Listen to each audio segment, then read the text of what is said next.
একদিনের রোদের পরে উপরটা কিন্তু সুন্দরভাবে শুকায় গেছে। আর এখন আমি এই বড়ইটা উল্টায় দেব, যাতে নিচটাও আরেক সুন্দরভাবে শুকায় যায়। এই যে উপরটা সুন্দরভাবে শুকায় গেছে, যাতে নিচের সাইডটাও সুন্দরভাবে শুকায়, এজন্য আমি সবগুলি উল্টায় দেব। কলা পাতা মচমচে হয়ে গেছে।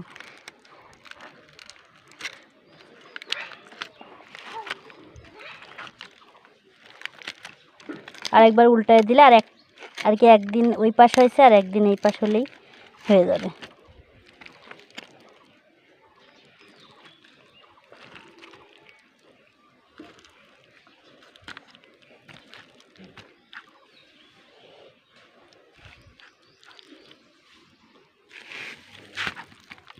আমি সবগুলি সুন্দরভাবে এরকম উঠাই আবার এরকমভাবে বিছাই দিচ্ছি।